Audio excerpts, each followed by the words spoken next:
Training టైమ్‌లో మీకు అంటే ఒక మంచి మిత్రుడు పరిచయమై, తనకు తెలిసిన నాలెడ్జ్ మీకు చెప్పడం, మీకు తెలిసిన నాలెడ్జ్ అతనికి చెప్పడం. థింక్ మైండ్ అంటారు కదా! అవునండి. అవును. అలాగా మీకు ట్రైనింగ్‌లో. ట్రైనింగ్‌లోకొచ్చేసరికి నేను 99% అంటే అప్పటి వరకు గ్రూప్‌లో ఉంటాం కాబట్టి ఏదైనా కొంచెం రిలాక్స్ టైమ్ దొరికితే నేను సింగిల్‌గా ఉండడానికి ఎక్కువ ఇష్టపడేవాడిని. ఎందుకంటే అప్పటినుంచే. అప్పటినుంచే. ఎందుకంటే అప్పటి వరకు ఈ గ్రూప్ మెయింటెనెన్స్, గ్రూప్‌తో తిరిగి ఏదైనా గూడా ఈవెన్ లంచ్‌కి వెళ్ళాలన్నా గూడా గ్రూప్‌తో వెళ్ళాలి. హ్మ్. స్క్వాడ్ అంటారు దాన్ని. స్క్వాడ్‌తో వెళ్ళడం, స్క్వాడ్‌తో రావడం. టీ తాగాలన్నా స్క్వాడ్‌తో వెళ్ళాలి. సో, నాకు కొంచెం ఏదైనా టైం దొరికితే పక్కకొచ్చి కొంచెం రిలాక్స్ అవ్వడం. నేను కొంచెం ఈ సింగిల్‌గా అయ్యేవాడిని. ట్రైనింగ్‌లో మర్చిపోలేని ఇన్సిడెంట్ మిమ్మల్ని బాగా బండ బాగా మైండ్‌ని ఇది చేసిన సంఘటన. యాక్చువల్‌గా ట్రైనింగ్ విషయానికొచ్చేసరికి మా ప్రిన్సిపల్ వెంకట్రామరెడ్డి ఐపీఎస్ సారు. సార్‌ని నడిచే దేవుడంటారు మా డిపార్ట్మెంట్‌లో. బా ఎందుకంటే ఆయనకి ఐజీ ర్యాంక్ ఆఫీసరు. ఆయనకి ఒక పెద్ద వెహికల్స్ ఉండేవి. ఎస్కార్ట్ వెహికల్స్ ఉండేవి. అవన్నీ వద్దని చెప్పి సైకిల్ మీద వెళ్లి బయటికెళ్ళి పేపర్ కొనుక్కొని వచ్చే వ్యక్తిత్వం అయింది. అంత జెన్యూన్, అంత ఆనెస్ట్. మా అదృష్టం ఏంటంటే ట్రైనింగ్‌లో మా ప్రిన్సిపల్‌కి ఆయన రావడం. ఆయన చూసి ఒక పోలీస్ ఎలా ఉండాలి, ఎంత ఆనెస్ట్‌గా ఉండాలి, ఎంత డౌన్ టు ఎర్త్ ఉండాలని ఆయన దగ్గర నుంచి నేర్చుకున్నామండి.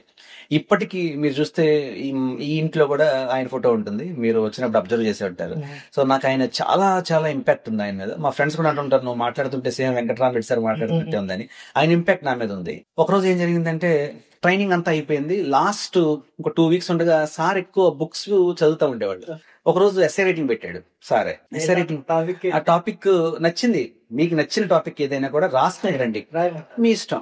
మీ రైటింగ్ స్కిల్స్ చూస్తాను నేనని చెప్పి పెట్టారు. పెడితే ఎంతమంది ఎలా సార్? ఆయన డివిజన్ చేసి పెట్టారు. ఆహా, ఒక్కొక్కరికి నియర్లీ 600 మెంబర్స్ పెట్టారు. సారు ఇందులో గెలిచిన వాళ్ళకి నేను బుక్ ఇస్తాను అన్నారు. ఆ బుక్ అనేది నాకు బాగా కనెక్ట్ అయింది. నేనేం చేశాను, సరే ఎస్సే రైటింగ్ అంతా రాశాను. పేపర్స్ అన్ని ఇచ్చాము. మీరన్నట్టే నా పేపర్ మిస్ అయింది. సార్ దగ్గరికి రీచ్ కాల. రిజల్ట్స్ వచ్చినాయి. సార్ వచ్చారు. స్టేజ్ మీద పేర్లు చదువుతున్నారు. First, second, third. నా పేరు వస్తుందేమో అని నాకు నమ్మకం. ఎందుకంటే నేను చాలా బాగా రాశా. నాకు చాలా నమ్మకం ఉండేది. నా పేపర్ సరే అని నాకు పేరు రావాలి. నేను డిసప్పాయింట్ అయ్యా. ఎవాల్యుయేషన్ చేసిన ఆఫీసర్స్ దగ్గరికి వెళ్ళి, సార్ నా పేపర్ ఉంటే చూడంటే ఇందులో నీ పేరు లేదన్నారు. అబ్బా, ఎక్కడో ఏదో మిస్టేక్ జరిగింది అని నా పేపర్ రూమ్ లోనే వదిలేశారు. నాకు చాలా కోపం వచ్చింది. నేను ఎంతో కష్టపడి రాశాను. అంటే ఒకసారి మన కష్టాన్ని గుర్తించకపోతే కోపం వస్తుంది. నేనేం చేశానంటే ఆ పేపర్ తీసుకుని డైరెక్ట్ గా కష్టపడి రాయాలి, కష్టపడి ఇష్టపడి చాలా ఇష్టంగా చేసిన పని అది. ఆ పేపర్ ని పట్టుకుని డైరెక్ట్ గా సార్ చాంబర్కి వెళ్ళా. సార్ అప్పుడే మీద మీటింగ్ అయింది. అందరూ బయటకు వచ్చింది. నేను వెళ్ళాను. దొరికింది అక్కడే ఒక రూమ్ లో పెట్టింది. అది ఎవాల్యుయేషన్ రూమ్ ఉంటుంది, అందులో పెట్టింది పేపర్. నేనే తెచ్చుకున్నాను వెళ్ళి. ఆ పేపర్ నాకు ఇవ్వండి సార్, నేను వెళ్ళి సార్ దగ్గర కలుస్తాను. వెళ్ళారు. వెళ్ళి ఇచ్చాను. ఏంటిది అన్నారు. జనరల్ గా సార్ దగ్గర లీవ్ లెటర్స్ కోసం వెళ్తా ఉంటారు. లీవ్ ఏమో అనుకున్నారు. సార్ నా పేపర్ మిస్ అయింది, ఎవాల్యుయేషన్ లో లేదు నాది, కొంచెం ఇది చూస్తే నేను హ్యాపీ ఫీల్ అవుతాను సార్ అంటే, సార్ చాలా హ్యాపీ ఫీల్ అయ్యారు. వెరీ గుడ్ బాగుంది, చదువుతాను, నువ్వు వెళ్ళన్నారు. నేను వెంటనే సరే అని సెల్యూట్ చేసి బయటకు వచ్చేసాను. Within 40 minutes, half an hour లో నేను మెస్కి వెళ్ళి లంచ్ చేస్తున్నాను మధ్యాహ్నం.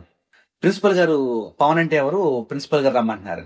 మా బ్యాచ్మేట్స్ అంతా కంగారు పడతారు, వీడేదో చేశాడు, ప్రిన్సిపల్ సార్ పిలుస్తున్నాడంటే వీడేదో ఏదో పని చేశాడని ఇదిలో ఉన్నారు.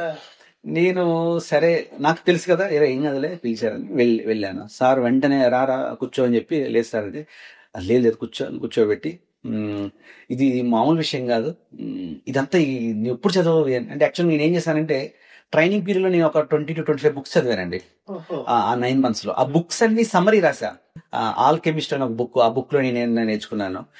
The man with girl and fire, అందులో నేను ఏం నేర్చుకున్నాను. సో అలా ప్రతిదీ అవన్నీ రాసేసరికి సార్ చాలా హ్యాపీ ఫీల్ అయ్యారు, మెస్మరైజ్ అయిపోయారు. నువ్వు ఒక బుక్ ని ఒక 2 lines మొత్తం చెప్పేశావు పోయిటిక్ గా, ఇది మామూలు విషయం కాదు, నీ దగ్గర చాలా స్కిల్స్ ఉన్నాయి, నువ్వు ఇంకో వేరే పోస్టులు కూడా ట్రై చేయి, రైటింగ్ స్కిల్స్ నీలో చాలా బాగున్నాయి, బుక్స్ కూడా నువ్వు చదువుతా ఉండని చెప్పి బాగా ఎంకరేజ్ చేశారు. ఆ రోజు నేను భూమి మీద నిలబడలేదు. నా జీవితంలో మర్చిపోలేని రోజు. మేము ఎవరినైతే ఒక దేవుడిగా భావిస్తామో ఆయనే నన్ను పిలిచి కూర్చోబెట్టి ఒక బుక్ ఇచ్చారు. ఆయన సైన్ చేశారు. స్పెషల్ కాంప్లిమెంట్ గా సైన్, సార్ మీరు సైన్ చేయండి సార్ అంటే, సార్ సైన్ చేసి ఆ బుక్ నాకు ఇచ్చారు. అది భారతీయ పాశ్చాత్య చింతనం అని చెప్పేసి ఒక బుక్, అది ఆయన పర్సనల్ బుక్. అది విశ్వదర్శనం దాని పేరు. విశ్వదర్శనం భారతీయ మరియు పాశ్చాత్య చింతన.